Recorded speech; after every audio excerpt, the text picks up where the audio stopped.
Fire, what you saying? Yes, Fire Key, we give thanks to life, you know. We are here again, Ballhead and the Dread Podcast.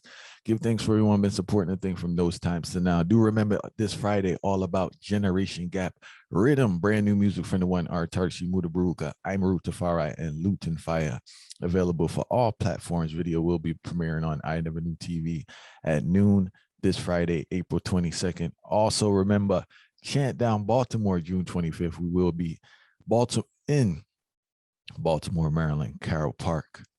Live music, benefit concert, live on stage, the great Freddie McGregor, Ibamar, Autarchii, Jerry Harrison, the Ancient Profi with the Night Biggie drum. So do remember, save the date. And I want to let the people know, even if you don't live in the area, you can't make it, make sure, I know you have a family member or friend in the area, make sure you tell them so they can pass through, support the thing, and hold the vibe. Benefit concert, gathering items there for the homeless. Free to enter, but you must bring a donation. Fire, what reason about today? Well, you know, the way society have it right now, there's a lot of interracial marriages taking place. So we're going to talk about the offset of the interracial marriage and the implications where it really have within society from both sides. Because we know it's a sensitive topic, but it's a topic nonetheless where we can't afraid to touch it because ones and ones really need to hear the reasoning because I know it's impactful to some people within the situation itself, you know? No, reality meds, Fire, and this one here, a tricky one. All right. In regards to interracial marriage, right?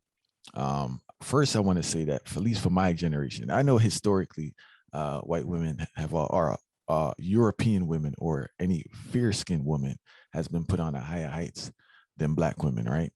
But I just want to speak about my upbringing now, especially like more in high school. I noticed that when hip hop videos were no longer using dark-skinned women. Now, I will say they've always been using light-skinned women, right? But there was a period where they weren't using any Black women. They were using Latin women. I remember a video specifically with Pharrell and Snoop Dogg. It had a groovy hook. I forgot the name of the song, but like it was all this Spanish and Brazilian women thing. And during that period now, Fire, and I'm saying not to say that it wasn't taking place, but the thing went on at different heights where you notice that all rappers, not even some, but 99% of the rappers, actors and athletes, which was straight white women or Latin women. It's not even light-skinned women was in the mix no more, because before it was a light-skinned woman vibe, especially if you check out Eddie Murphy movies, are pretty weird. It's always the dark-skinned woman who has this terrible attitude and is all wild, and the lead character, the person that he has some form of attraction or relationship with, is always a light-skinned woman. So we transition from light-skinned women to straight non-Black women, period, Fire. And I think that's the era that we're in right now. There are numerous reasons for it. I like to bring up one. There are two sides. I always hear these conversations about, Black women being vexed with Black men that are with white women, right? But we have to remember there are two sides to the coin. You do have Black men that put white women on a higher level, right? And they have disdain towards Black women for numerous reasons. But on the flip side, you have Black men that are in an environment where there are no Black women. And they just so happen to get a vibe for white women, or they grew up around white people. People don't acknowledge that. You have a lot of Black people who just grew up around white people and they're uncomfortable communicating or interacting with Black people, especially Black women, because it's a different interaction between Black women and white women. And that's just the reality of the situation. So if you don't grow up around it, and some who will open up to tell you they're actually intimidated by Black women, not the sense of the pigmentation, but in regards to the culture and the interaction. I reason with couple ones and ones who in an interracial relationships, a majority of the time, it's like them have a disdain against them own too. You see what I say? And I'm not gonna tell you that is the situation for everyone, But when I've reasoned with ones before, it's like them have a disdain against for them own. Them don't see the playing field as being level. And that to me is a problem, because I can't tell a one say who them for love, You see me I say? Me know say me have a particular element in me we deal with nation building. So from my perspective, me as a youth, I always have to deal with think about nation building first. And when I talk about nation building, I talk about me as an African. But externally, I've seen the case where a lot of people in interracial relationships don't really see the playing field as being level. So you say in order for this thing become something where we if accept as a norm, it have to be a case where the playing field is level. And when I say playing field level, it means say if you as a black man I deal with a white woman, and that is your choice, as I say, but I deal nation building. But if you see that is the situation that you want to be in, you have to make sure say the levels where you see a black woman pan, you have to see the white woman pan that same levels. You can't see the white woman as being higher than the black woman. Then in that case now, you just deal with that inferior complexity now where we are gonna need to break down further, and that no means say you are gonna contribute to a good solution in the earth. You see me I say? So I kind of see two sides to it, and I feel like the reasoning have to play out itself first before ones and ones really start make some comment and some type of it's me I say follow up to it, because I won't leap aside to this thing, you know. It's not a joke thing, you know. And 3 parts I just want to throw out there one time. One, just because your spouse accepts you as a non-white person doesn't mean the family's going to accept you. Now, you know, with marriage in general, when you marry someone, you're married into the family, and this is just a struggle on the whole, because you have different families fight, you have different cultures, you have different ways of doing things. A lot of times I notice with families too, any type of experience that they have that's negative with a man, not you or your parents, but even extended family, they bring that on to you. And like, I don't know what that's about, but you have that situation. Now you're with a person from another culture, skin pigmentation, right? Fire, I don't mean a father and a mother necessarily except you fire the aunt or the brother, right? Then we have the kid factor. And anybody know it's a weird situation with black people, with light-skinned people, because growing up, it's like they have an envy for them, but they have a disdain, right? They kind of love certain traits about them that mimics European traits, hair and skin pigmentation, but at the same time, they have a disdain for all the attention that they get, and in their mind, the hierarchy that they're on. And those children now are conflicted. I'm not saying all light-skinned people fight, but if you speak to someone, if you get close to someone, they open up to you. They have a lot of struggles in their younger years because they're not fully accepted by black people, and they're definitely not accepted by white people. So they're like on an island on their own. Because I remember growing up, I never saw this around. I didn't grow up around white people fighting, so I was around white people more in college. But I never heard a white person comment on a white person's skin tone. But that's a normal thing for black people. You black as shit. You light, you yellow, and all type of foolishness. So all these type of self-hate that we have and all these things that we disregard and ignore come out in certain comments that we make. You know, but light-skinned people have it rough fire because they're kind of in a weird situation. Then on the next side, what we do, we did the family, we did the children. That was pretty much it, right, in regards to that situation. Some people say light-skinned people get more progress in the workforce.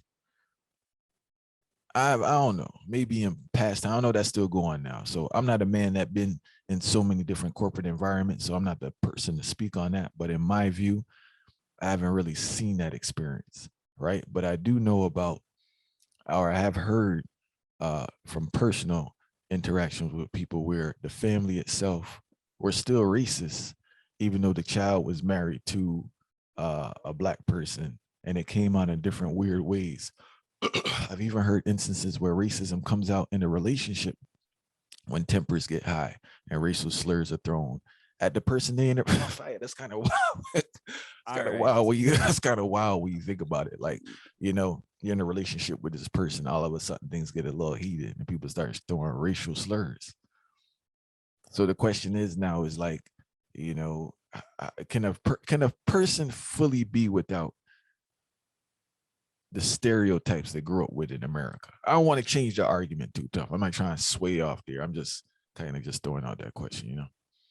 It's funny so I mentioned that, and it's funny, but very important so I mentioned that, because here when we get overstand this thing where I mentioned about the mixed youth with the mulattoes is a thing where them suffer from identity crisis. A lot of youths who grew up with a white parent and a black parent suffer from identity crisis in the most extreme state. And it's something I'm realizing, even though the agenda is there, like we'd see a lot of movies, and you see the interracial relationship, you see it play out in a real life. A lot of people just tend to look on the one-sidedness where they must say, oh, but see there's unity, and at least there's people coming together from different cultures and different skin tone, and we're taking out that border and that separation. Yeah, that's just one side of the kind. But what about the identity crisis portion, which nobody ever really talk about? Because it's not a normal thing when time you not accepted by one set of people, but say part of your blood come from that set of people, See? And then when time, then on the next side gets shown, because automatically, remember, a race, no, it doesn't matter what people want to say right now or how much they want to cover it up. A race war kind of still a go on, because that whole white supremacy thing right now still a take heed, and white privilege is still there. And just imagine thinking you supposed to be half white, but the white privilege now benefit you. You're not getting fired. I just want to add one thing. Remember, you brought up a great point. Bob Marley suffered from that fire, and Malcolm X's mother suffered from that because there's a quote. He said it. I don't know if she said it in real life, but he mentioned in the book in regards to how she loved the father because of his dark skin. And one could even argue Malcolm X suffered from it in a sense, because it's like you're so disgusted with that European aspect of you. You want to do anything you can do so far to move so far from it. So you go to extreme in a sense. You pre it because you know already that you're not, because they still call him a nigga still fire growing up, depending on what neighborhood you're growing, whether you light skin or not. So whether you're dark or you light skin, they still gonna drop the N-bomb on you when little vibes go, or they in some type of harassing you type vibe, and they experiencing that. And like, I didn't know, I guess because I had Jamaican parents, I didn't know how much that bothered people when people called them a nigga. You know how much they internalize it in regards to adulthood that's still going on. I didn't know how, and it's my ignorance. I grew up around all black people and they say it in a different context, but even so, due to teachings from Granny G and being in a certain environment, that word never, like, not to say he ignored it, but it's just like, I know I'm not that. So it's just a demonstration of your ignorance. I never took it as something like that would like bother me like that, just in my experience, but sorry to cut you fire, but I just wanted to throw that in regards to the gang, Malcolm X's mother, and even Malcolm X himself had that situation where they just have a disdain towards that energy, Bon, but the key, the examples, them necessary. It's not like say them not necessary, because people need to see the thing I play out for actually can put it into perspectives, Because I want my area talk about this and so why them I talk about this particular subject? Oh, we're in 2022 and that's long gone, but long gone where everybody, you love who you want to love and all of this thing. Because you love who you want to love thing and start come like a wildfire now where it's spreading. And me I tell people say, we have to be very careful of this love who you want for love thing, because you see, if you're not internalize the way how your relationship's supposed to set, and it's supposed to have developments towards it, and then in regards to that development where it take place, you now factor in, you go quell all of these things coming to you from society, and all of these things internally. When I say internally now and the external now, internally me I talk about between you and the individual where you deal with, and then me I talk about now, now for go out there, if you're not gonna have children, not gonna actually for raise your children. So these things are important conversation, because as I tell people every day now, I wouldn't be in an interracial relationship. I mean, I say that because me hate white people or me hate anybody outside of my thing. But me just a deal with nation building, because Mr. Rastafari, Mr. Gaviite. So me can tell people who me I deal with. Me I deal with self first. And when I deal with self, me can deal with everybody else. So that is plain. Me not hide that from nobody. But we have to still talk about it for what it is. Whenever we see these type of things, we have to make sure say the playing field is level. And realistically speaking, the playing field is not level right now. The playing field is not level at all, because it's not like say a black man or a black woman have the same status as a white man and a white woman, because society not allow that. We in a whitewash society.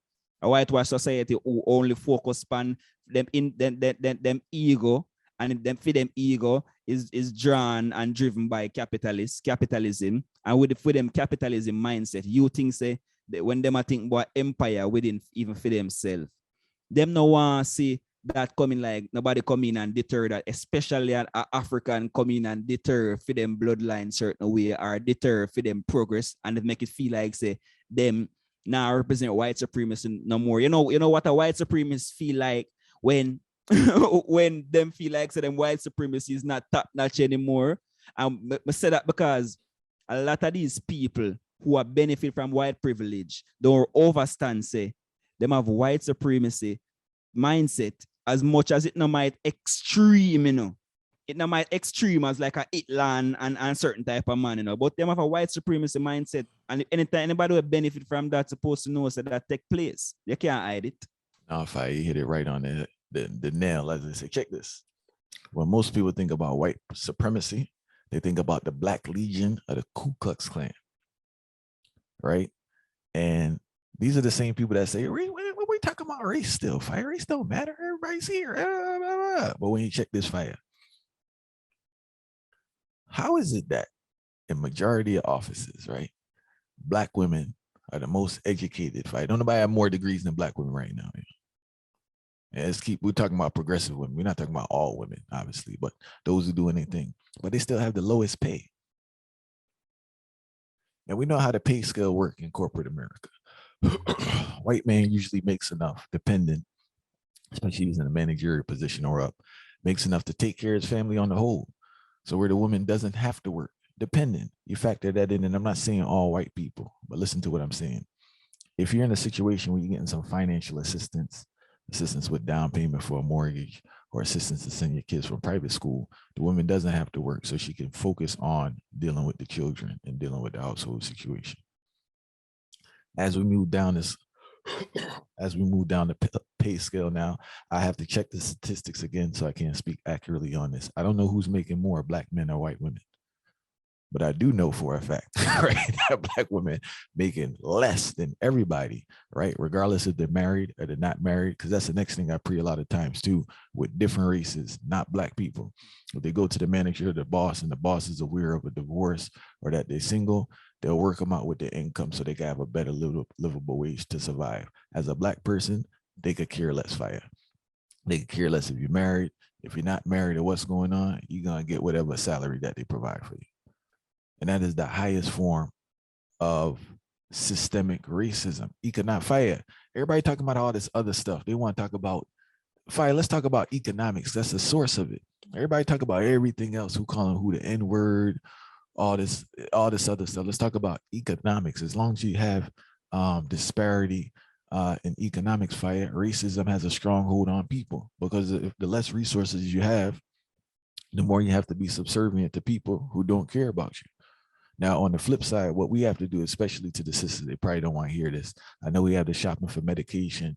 I know a lot of people got a lot of stuff going on, but there has to be some type of collective movements together to have more industrial ventures and ease off the consumption, because Black men struggling right now, fire. And it's the next thing I want doing here. In regards, people probably don't want to hear this, but this is just the reality, fire. And I know there are many reasons for the brothers struggling, right? But it is what it is. Black women may have to really sit on this interracial marriage thing in the future, fire. From an economic standpoint, I don't know what the men doing now, whether you go to school, just in basic society, on jobs.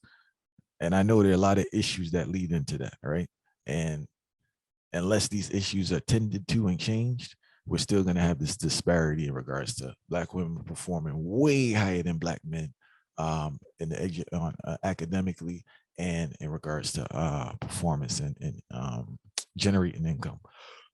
So they cuss Black women about being with a guy of a lower status or a lower income or lower education. And unless you're going to fight with that turmoil, she got to go outside to another person that can be on a certain level, stimulate the mind and assist financially where they could build and grow. Because you can't grow with a man that don't have no finances, don't have no skill, and don't have no education. It is what it is. It is what it is. So on the flip side now, but the thing different now, because what I noticed that with the sisters now, when they go get a next man, they get a next man on the heights, fire for the most part. I don't really see no sister with no man that that kind of unemployment. I'm just saying observation. I ain't talking about no studies. I ain't talking about no statistics. I'm just about observing life. And more time, that's more accurate than the statistics, to the truth be told. But based on observations, I don't see the sisters with no pot belly man or nothing like that, or no man struggling financially, or no man driving a car and all type of craziness when it comes to outside the melanin. You know, it's usually with a man when you go talk to him, fight a man got a lot going on. A man, a progressive man, a man, an educated man. You know, so but us now, the black men on a different vibe, fire. Like usually, I'm not usually outside of athletes, and that's the thing. Even with the athletes fight, they look good, but there ain't nothing going on. So it's the same thing. You know, uneducated, no skills, no nothing going on. They look good. That's the truth when you talk to these, when you look into these athletes' wives, they met them at a diner or something, a waitress or some type of vibe.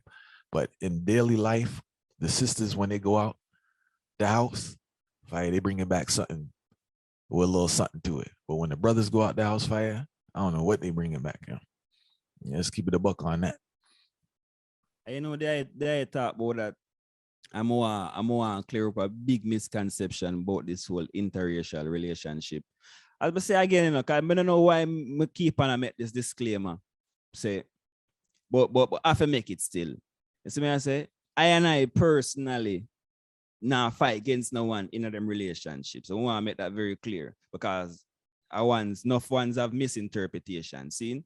But as I say, I make it clear, my thing is nation building, race first. For me personally, that is just my personal thing. See, relationships are always personal things. But what me get for overstand is big misconception of interracial relationships being like a solution to racism. Like I get for overstand, say a lot of people have that big misconception, and that is false. Like that is it don't make no sense. Very, very false. Yeah, it don't even make no sense. Even when you just you saying out loud, it don't make no sense because it don't. Fire in all reality, like people go through it with this because all right, I know for a fact an Indian breakdown I used to talk to and one Asian breakdown was Chinese. That man told me straight, anytime anybody in his house bring a black person home, the family would disown them, because you know you get it. You got certain ones that kind of accept you to a certain extent because maybe they benefit you, they like the relationship, or there's some business going on, so they don't fully accept you, but they accept you in the sense where they benefit. But their family don't accept you, and they have no other. And watch out for that too, Everybody friend, smiling with everybody. Who has invited you over to your house? I'm not talking about barbecues with a bunch of people. You get what I'm saying? Who has introduced you to your family and all that? Because I've been preying this stuff with certain people from certain groups and all this friend business and all that. So the thing kind of tricky.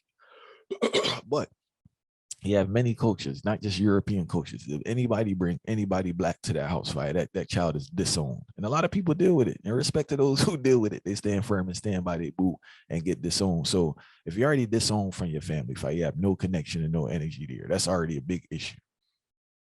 Society give you an issue. So what if you have a boss right now that don't want to see no black man with no white woman?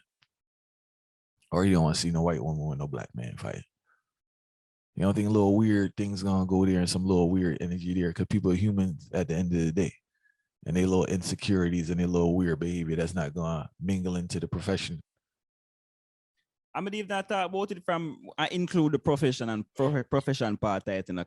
Many can argue say, oh, I don't care about that profession, but so we can left the part the arguable part they will take then, because when the part of me I try the point I want to make is that like direct lineage towards this thing now. Like for instance, you in an interracial relationship, you have your parents, you have all of these close relatives and people who in a your corner. A lot of these people have to overstand say, because that playing field is not level. If you not ready to have that reasoning, or that person, family not ready to have that reasoning with you, one can break down these barriers, and one can chat forward to create these solutions towards the global problem.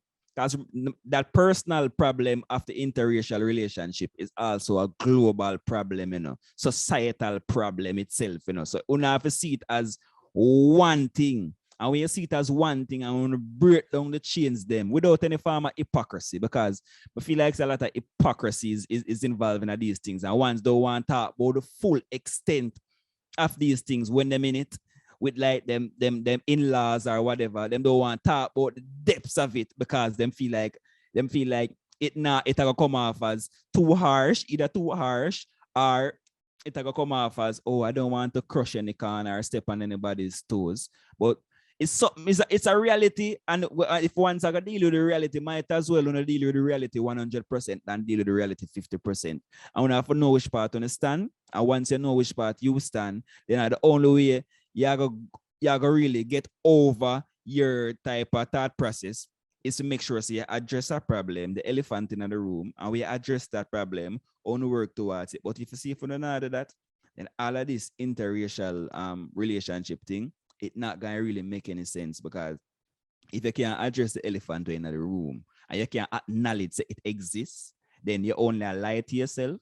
And when you lie to yourself, it will only make you dwindle down mentally further, because as we say, remember says a farmer identity crisis take place within that mixing, and no matter where one tell me, some farmer identity crisis. You see, if the identity crisis is not with the people who in the relationship, then it will reach them offspring, because them offspring are in a particular surroundings and them now gonna know how to identify themselves mentally. And if they don't know how to identify themselves mentally, them are gonna just have a breakdown, and then the identity crisis are gonna start spiral out of control. So we have to know these things and address these things. So it's a real thing, and interracial relationships are not the solution to racism. Just to want to put that out there for anyone who are portray that narrative. So that is not a reality. It's not. We're not saying we have fight against the one thing, but we just show you what the reality is. Because sometimes you tell a particular point of view, as much as it's realistic and it have the facts, one tend to feel like you fight against the one because you put forward these things where exists, and that is what the reality is. Last thing I want to say may be a little extreme for some people, but listen to it. If all people in power naturally practice eugenics, and interracial marriage is a threat to the eugenics, the maintenance of a certain bloodline. It is what it is, right? Because I think we spoke about arranged marriages before, but I think when people think about arranged marriages, it's more like for some biblical context of some coming to America type vibe. But it really does take place in modern times, because you don't want random people in your family, and you don't want people without reason. We fight. It's just us as Black people marrying, not just us as Black people. We want to say more people of a certain social status with all this "I love you" and marrying random people and nobody not bringing stuff to the table. Most people were resources, right? Not first generation, because that's the thing tricky now. Like a man, especially those in entertainment or finance, and they get through. They're the first one to get through. They're not really preying that because they haven't been around it, and it's just whatever, right? They're the first ones around. But that generational wealth, ain't nobody trying to bring the random people up there. You can't come to the table and you're not bringing up to the table. Kind of food, it don't even make no rational sense, right? These people have been building up their thing for 4 centuries, and they're gonna bring somebody in there don't have nothing to offer, no resources to bring, nothing to build together, nothing to collaborate to grow the wealth. They're not on that tried fight. You better fight everything on one heights. But as I said, there is certain the point a while ago to you, fire, because there is certain the point a while ago. I want to say this is an important point. This couldn't left out of the reasoning, because check the levels now. You as a I and I as a African youth now go enter into a relationship with a white woman who fear her father, benefit, or fear her father, grandfather, benefit off of slavery, or benefit off of something we have to do with institutionalized racism. And me now come in as that this lovely, naive, cool Black youth now. You think say him go make that profit where he make off of institutionalized racism fall upon me right now? Him not have no time for do that. Him no want to do that none at all. So people are going to let him neglect the fact that him don't want to turn over the spoils of institutionalized racism and white supremacy towards a Black man. It come like him did a work for nothing at all. And we can't neglect them things the way I go on right now. Some people are going to them want to neglect it due to them want to seem like, oh, everything is cool, it's all love. No, when you go and check on yourself. everything not cool, yeah. Believe you me. If I would give thanks for the reason, and still hopefully people listen you know, because what I've been preying with this YouTube thing is that people read the comment, read the title and just start commenting. It's pointless. You're not making no sense, you know. We'd rather you just skip. We give thanks for those who've been listening to the reasoning from those times to now. Do remember this Friday, Generation Gap Rhythm will be released production between Red Music, Autarchii, and myself. Maroon Productions, I Never Knew TV. Brand new music from the one, Autarchii, Muda Baruka, Luton Fire, I'm Maruta Farai. Also save the date, June 25th. Big show there in Baltimore, Carroll Park. Chant Down, Baltimore. Live on stage, the one, Freddie McGregor, Ibamar, Autarchii, Jerry Harris, and the Ancient Prophet benefit concert. Free to get in, but you have to bring a donation. Go to chantdownbaltimore.com for the list of donations to bring to help the homeless population there in Baltimore. We give thanks, same way till next time. Well, let me hear you say mountain, mountain, mountain.